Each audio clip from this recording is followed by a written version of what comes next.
before I decided to learn how to ride a motorbike at the age of 62, I started to look at various videos on YouTube and looked at various motorcycles, and one of the ones that I really wanted to get was the Vespa motorbike. A bike that I really thought would be really enjoyable.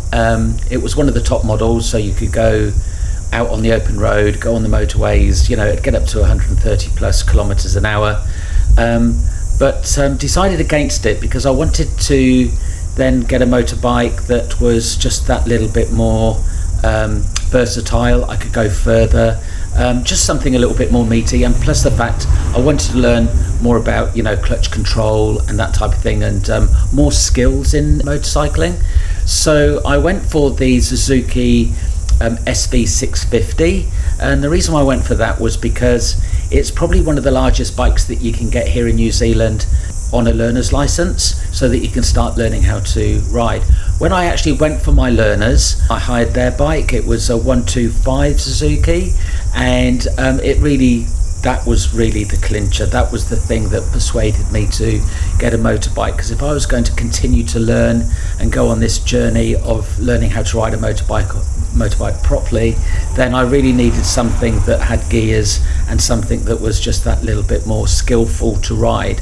So I landed on an SV650, having done a lot of research. It's an amazing bike because it's been going for about 20 years. Although it's been improved over the years, it's still pretty much the same, but with all new kind of mod cons, although the mod cons are very basic on this bike, and I'll go through those with you in a minute.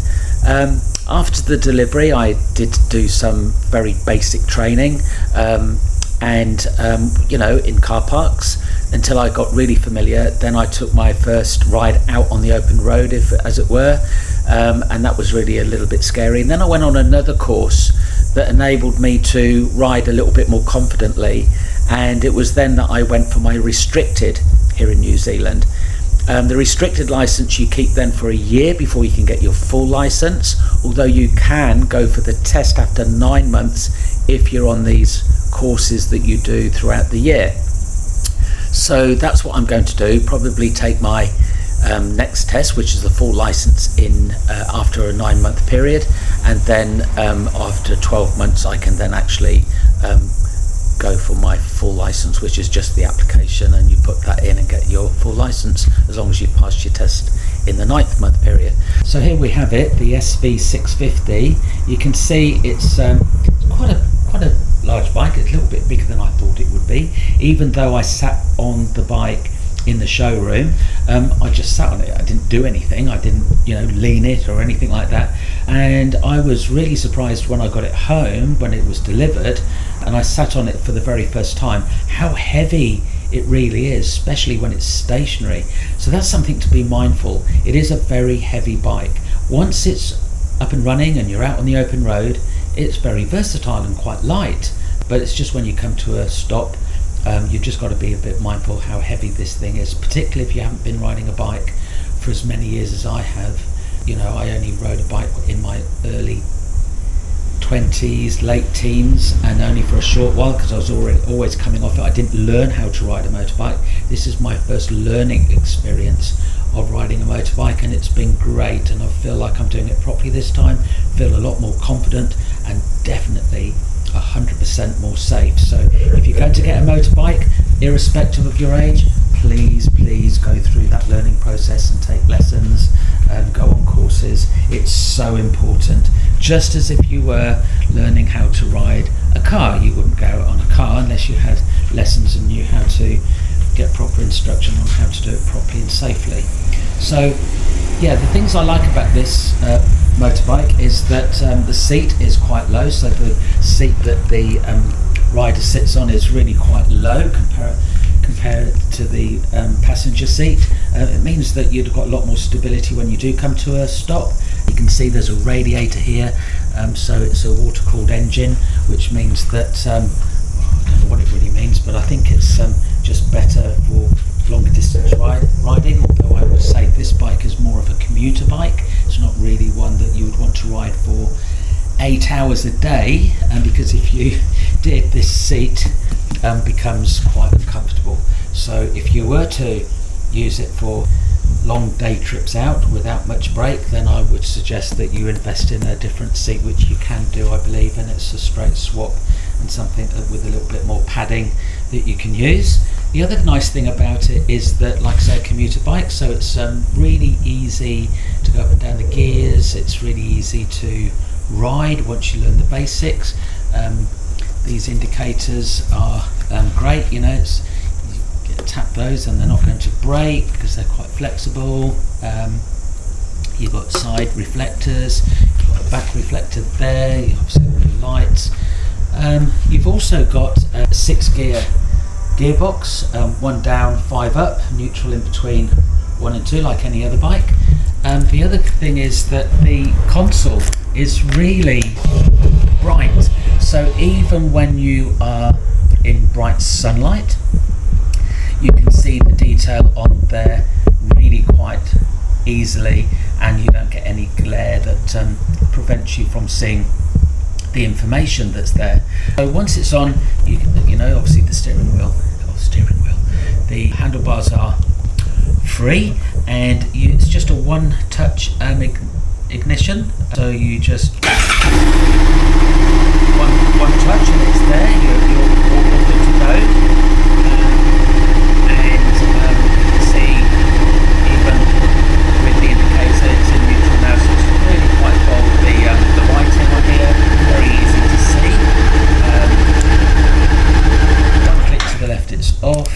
Then if I go click down and turn again, actually you need to put the handlebars right over to the left, so then you can put it in lock. So now the handlebars are locked, and if you click one step further, you can then take the key out. Okay, but now you've got parking lights on, so you've got the low light there on the front, and your lights are on at the back. And what that means is that if you're in low light area where you've parked the bike and you still need it to be seen, then obviously at night it can still be seen in park. So that's great. So if I just turn the lock off, so it's not, the bike isn't on but the lock's off, I can now turn the handlebars in the straight position, so I can show you how the layout is here on the handlebars. So to the left, you've got the clutch. Okay, so the clutch is on this side.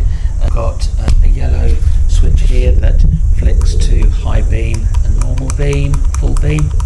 Okay, just for flashing. You've also got full beam and high beam switch for permanent. You know, if you want on permanently driving around in the dark. You've got hazard lights on, which are there, and you've also got your left and right.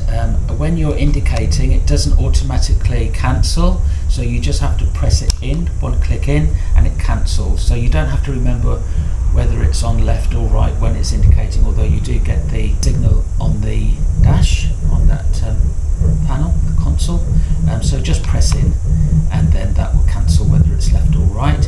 And then you've got the horn there, which I do use occasionally if I see a car pulling from the left or the right that I don't believe have quite seen me, even though I've got my lights on, I'm going at the right speed, I'm still just slightly worried that they may not have seen me, so I'll just give a couple of little toots, and then when I see they've looked up and they can see me and they're not going anywhere, I feel comfortable to go past them.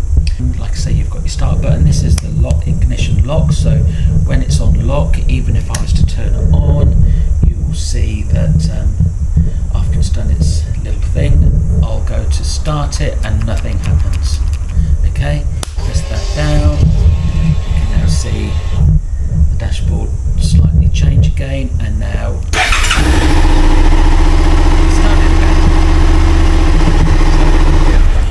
so that's pretty cool. The other good thing about this is the brake lever. So the brake lever is here on the right, and you can adjust it depending on the size of your hands.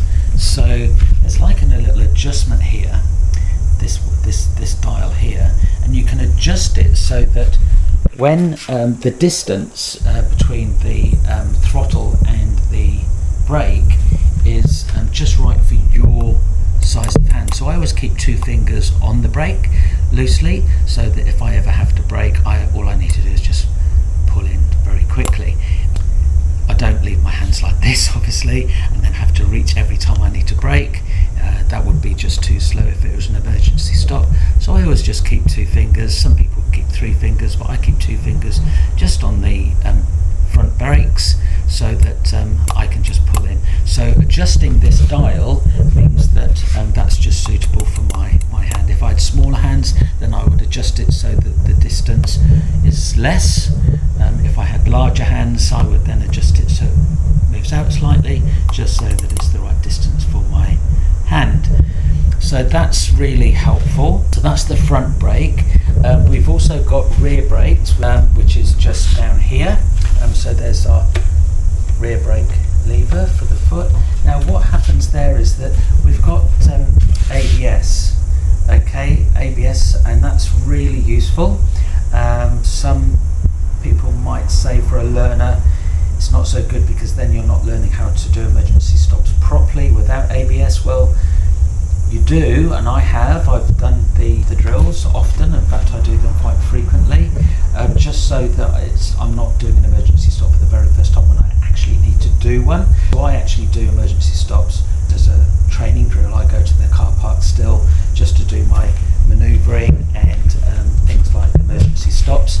And what that does mean that if I did need to slam on the brakes really hard, and I'm talking like very last minute, then ABS is going to stop the wheels from locking up. So that's the SV650. I'll talk more about the experience of riding it for the very first time, well, just taking it out of the garage for the very first time. I'll go through that with you in this video, but in the next video I'll go through some of the practice drills I did before I actually went out on the open road, and then I will then show you some of the things that I learned when I actually did go on the open road.